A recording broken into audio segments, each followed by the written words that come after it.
Magandang buhay. This is the day that the Lord has made. We will rejoice and be glad in it. Okay, our topic today is about the power of repentance. Okay, ang kapangyarihan ng pagsisisi. Before we start, let us pray. Heavenly Father, Lord Jesus, Holy Spirit, we thank you for this wonderful day na ipinagkaloob po ninyo upang kami, Lord, ay makapagbulay-bulay ng iyong salita. Pagpalain niyo pong bawat isang manunood, makikinig. Anoint me, Father, as I share your word and I declare victorious preaching in Jesus' name. Amen. Ang atin pong pagbubulay-bulayan ay hinango po ito sa book of 2 Samuel, chapter 11 to chapter 14. So, remembering the power of God's goodness, love, and forgiveness leads to repentance. Kay maraming nawawasak, nasisirang pamilya, relasyon, at maging ang ministry because of not dealing with repentance. What is repentance? Ano nga ba ang pagsisisi? Repentance is not when you cry. Repentance is when you change. It means you should renew your mind. Ibig sabihin, dapat mong i-renew ang iyong pag-iisip.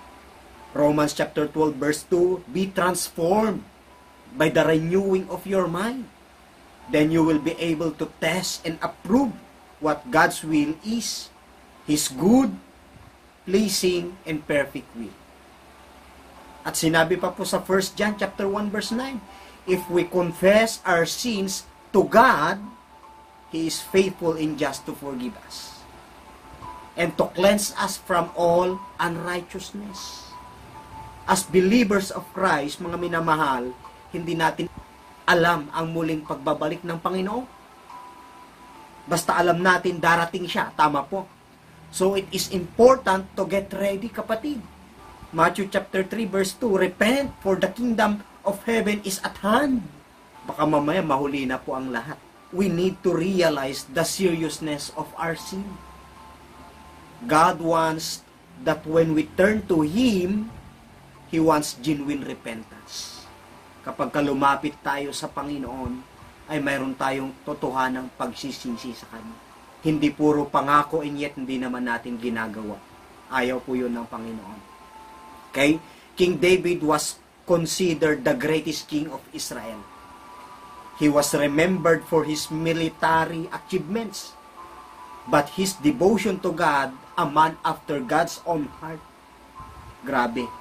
Siya ay malapit sa puso ng ating Panginoon. So, kasagsagan ng kanyang kapangyarihan, si Haring David ay nakagawa ng isang mabigat na kasalanan. He would suffer the consequences of it for the rest of his life. So, ano nga ba ang ginawa ni David?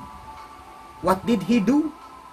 Siya ay naging infatuated sa asawa ng kanyang military office, kay Bathsheba. Nakita siya ni David na naliligo sa kanyang rooftop isang araw at nagsimulang pagnasaan siya. Ay ultimately, nabuntis niya ito. Habang wala ang asawa niya na nakikipaglaban sa ngalan ni David mismo. Sinubukan ni David na itago ang kanyang ginawa pero maaaring nakokonsensya po siya. Kaya nagpasya na ang tanging paraan upang malutas ang kanyang problema ay ayusin para sa asawang Bathsheba na manguna sa isang pangkat ng pagpapakamatay sa isang labanan against Philistine. Okay? Ang inosenteng tao ay si Urias. Siya ay pinatay. Ito po yung asawa ni Bathsheba. And David gave him a military funeral. At ginawa si Bathsheba na kanyang asawa. Ito yung huling kabanata ng buhay ni Urias. David violated 4 out of 10 commandments. Makikita po natin dito. Nilabag ni David ang 4 sa 10 utos. He had coveted, he had stolen, okay? He had committed adultery, he had murdered. Pumatay siya. Dahil dito, hindi kilanugdan ni Lord ang ginawa ni David.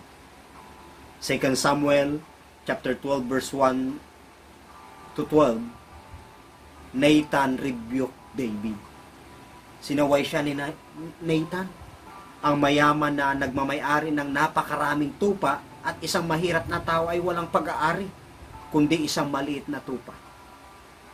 Sa lahat ng nangyari, David admits his sin and repented. He came to recognize that he needed to turn from his awful sin and live a holy life, a godly life. Kaya nakilala niya na kailangan niyang talikuran ang kanyang kakilakilabot na kasalanan at mamuhay ng banal, makadiyos na buhay. Today, what lessons can we learn from David's life about repentance?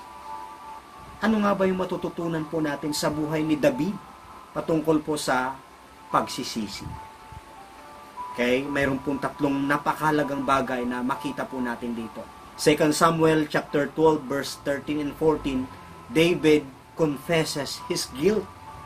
Inamin po ni David ang kanyang pagkakasala. Verse 13, sinabi ni David kay Nathan, nagkasala ako kay Yahweh. Sumagot si Nathan, pinapatawad ka na ni Yahweh at hindi ka mamamatay. Ngunit dahil nilapastangan mo si Yahweh, ang magiging anak mo ang mamamatay. Grabe, ang bigat. First, we can learn from David's life is about confession. Maraming mga Kristiyano sa ngayon ay naharap sa parehong suliranin na kinakaharap ni David. Kung sisikapin nating takpan ang ating kasalanan, kapatid, we grieve the Holy Spirit. Confession is the only solution. But confession costs us so much. It requires us to abandon our pride, our ego. Ang pagtatapat o pag-amin ay napakahalaga sa isang mananampalataya. Sabi nga nila, sa kasabihan, ang pagsasabi ng tapat ay pagsasama ng maluwag. Tama po. What happened to the one who covered up his or her sin? Like David. David will forfeit God's blessing in his life. Kaya mawawalan siya ng pagpapala. Proverbs chapter 28 verse 13, ang nagkukubli ng kanyang sala ay hindi mapapabuti, ngunit kahahabagan ng Diyos ang nagbabalik loob at nagsisisi. Ito ang pahayag ni David nung siya ay nakaramdam ng pananakit sa katawan. Psalms chapter 32 verse 3 and 4, nang hindi ko pa naihahayag ang aking mga sala, ako'y nanghina sa maghapong pagluha. Sa araw at gabi ako'y iyong pinarusahan, wala nang natirang lakas sa katawan. Parang hamog na natuyo sa init ng tag-araw. Nakaramdam po ng panghihina, pananakit ng katawan si David. O ang sino mang nagtatakip ng kanyang kasalanan sa buhay na ito, kay sinabi na po ni Haring Solomon, mabubunyag ito sa kabilang buhay. Ang sino mang nagtatakip ng kanyang kasalanan sa buhay na ito, ay mabubunyag ito sa kabilang buhay. At sino mang maglantad nito sa Diyos, sa buhay na ito ay hinding-hindi na muli malalantad sa buhay na darating.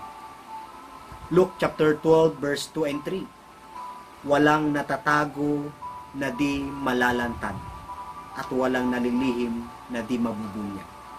Verse 3, ang sinabi ninyo sa dilim ay maririnig sa liwanag, at ang ibinulong ninyo sa loob ng silid ay ipagsisigawan sa lansangan.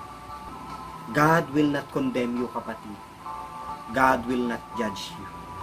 God has removed our sins as far from us as the east is from the west.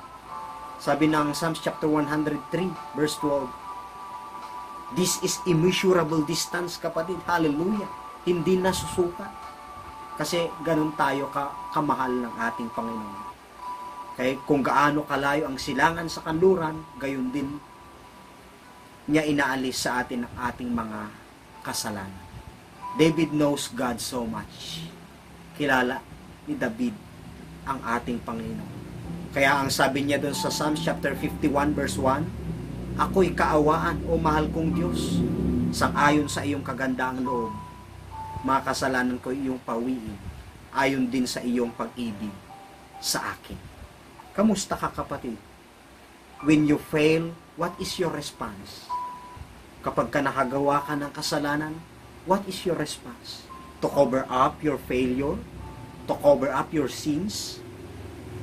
Ano ang magiging tugon mo, kapatid? Pagtakpan ang iyong pagkabigo? Ang iyong pagkakasala? O ito'y ipagtapat mo at aminin mo? We need to deal with it, kapatid. Kahit anong gawin natin, darating at darating yung panahon, magtutuos tayo sa harapan ng Panginoon. Kung ano ang ginawa natin. What you sow is what you reap. Hallelujah. Do you find a person to blame? Minsan ganyan pong ibang tao, naghahanap ng sisisihin at hindi aaminin ang kanyang pagkakamali. The second point that we can learn from David's life is about consequences. 2 Samuel chapter 11 verse 16 to 20, let's read. Nanalangin si David sa Diyos para gumaling ang bata. Nagdamit siya ng panluksa at nag-ayuno at sa lupa nahiga ng gabing iyon. Verse 17, lumapit sa kanya ang matatandang pinuno sa palasyo at hinimok siyang bumangon, ngunit tumanggi siya. Ayaw rin niyang kumain. Pagkalipas ng 6 na araw, namatay ang bata. Hindi nila ito masabi kay David, sapagkat iniisip nilang lalo silang hindi papakinggan nito at sa halip ay gumawa ng marahas na hakbang. Verse 19, nakita ni David na nagbubulungan ang mga alipin, kaya't naghinala siyang patay na ang bata. Patay na ba ang bata? Tanong niya. Patay na nga po, kamahalan, sagot naman nila. Verse 20, pagkarinig nito, bumangon si David, naligo at nagbihis. Pumasok siya sa bahay ni Yahweh, nagpatira pa at nanalangin, pagkatapos umuwi siya at humingi ng pagkain. True confession is not just admitting that you did something wrong, but acknowledging that you are against God. Ang tunay na pag-amin ay hindi lamang pag-amin na may nagawa kang mali, kundi pag-amin na laban ka sa Diyos. To be spiritually healthy, kapatid, dapat mong harapin hindi ang issue ng mga maling nagawa sa atin ng iba, kundi ang masamang ginawa natin laban sa isang banal na Diyos. Nakiusap si David sa Diyos na iligtas ang bata. Kaya pinupuri niya ang Diyos pagkatapos. Inamin niya na siya ay nagkasala. At ang kanyang kasalanan ay karapat-dapat na hatulan. And he takes the responsibility to cure it. Siya ay hindi karapat-dapat sa pagpapawalang sala. Dumarating lamang ang awa pagkatapos ng hatol na nagkasala. Tandaan po natin. 2 Samuel chapter 12 verse 3, he accepts full responsibility. David did not blame anyone except himself. Walang sinisisi si David maliban sa kanyang sarili mismo. King and prophets, yet David know that is God's voice, not Nathan's. David, a man after God's own heart, malapit sa puso ng ating Panginoon. Si David ay tumugtog pa ng alpa. Nagsusulat ng mga poem, tula. Nakikipaglaban. Sumasayaw ng buong galak sa harap ng Diyos. Best friend ni Jonathan. Timing naman na naging hari. David took the full responsibility for his mistakes. Tinanggap niya ang buong responsibilidad para sa kanyang mga pagkakamali. How about you, kapatid? Do you find cover up? Have a courage, kapatid, to accept your mistakes, your failures. Maging tungtungan natin ito. Yung ating failures, yung ating pagkakamali, ang ating pagkakasala, para bumangon muli. Just like the prodigal son, na nagkaroon siya ng lakas ng loob. He repented to God and to his father. And he was restored. Hallelujah. Kapatid, ano mang nagawa mong kasalanan, ano mang pagkakamali mo, hinihintay ka ng Panginoon na lumapit sa Kanya. Open arms Kanyang tatanggapin, kapatid. Hallelujah. Thirdly, we can learn from David's life is about conquering. 2 Samuel chapter 12 verse 13, In you, O Lord, I have sinned. Sinabi ni David kay Nathan, nagkasala ako kay Yahweh. Confession is not just saying, yes, I did it. I did it. The confession means turning away from the evil thoughts, desires, or actions. Ang pag-amin ay nangangahulugan ng pagtalikod sa masamang pag-isip, pagnanasa, o pagkilos natin. Don't be like Judas. Judas dealt with the consequences of his action. Okay? Allowing guilt to take over instead of repenting. Be like Peter. Siya ay genuinely na nagsisi sa kanyang nagawa and he came back. Real confession includes a brokenness that inevitably leads to change in behavior. You must accept your sins, failures, and mistakes. Nagiging dalawa ang kasalanan kung ito ipinagtatanggol, kapatid. Bilang isang mananampalataya, we can fix and address them if we become more conquerors. Kung gusto natin magtagumpay. For the sakes of sinners, a man who was guilty of sin will not be heard by anyone. May mga Kristiyano ay tahimik tungkol sa isang bagay dahil itinatago nila ang mga lihim ng paglabag. Romans chapter 6 verse 12, sapagkat hindi na dapat maghari sa inyo ang kasalanan dahil kayo wala na sa ilalim ng kautusan kundi nasa ilalim ng kagandahang loob ng Diyos. Romans chapter 8 verse 13, sapagkat mamamatay kayo kung mamumuhay kayo ayon sa katawang makalaman. Ngunit kung ipinapatay ninyo sa pamamagitan ng Espiritu ang mga gawa ng katawang makalaman, mabubuhay kayo. For the sake of God, tayo magsisisi sa harapan ng Panginoon. You can make God happy by being sensitive to sin. Natutuwa pala ang Diyos kapag tayo ay nagiging sensitibo, nagiging aware tayo sa posibleng makakagawa tayo ng mga kasalanan. For the sake of the saints, we can intercede. We are no longer Akan, okay? O Korah, or Jonas. Tandaan natin anumang pagkakamali, pagkakasala natin, pwede natin itong mapagtagumpayan. We can conquer it. Amen po. Let's humble ourselves before the Lord. Paano na-conquer ni David ang kanyang nagawang pagkakamali? Siya ay nagpakumbaba at itinuwid niya ang kanyang sarili. Psalms chapter 51 verse 9, sabi ni Haring David, ang kasalanan ko'y iyon ang limutin. Lahat kong nagawang masamay pawiin. Sa verse 10 ng New International Version, sabi niya, create in me a pure heart, O God, and renew a steadfast spirit within me.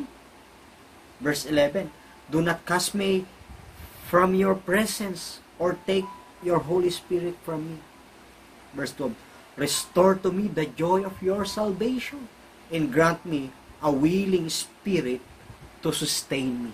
Wow!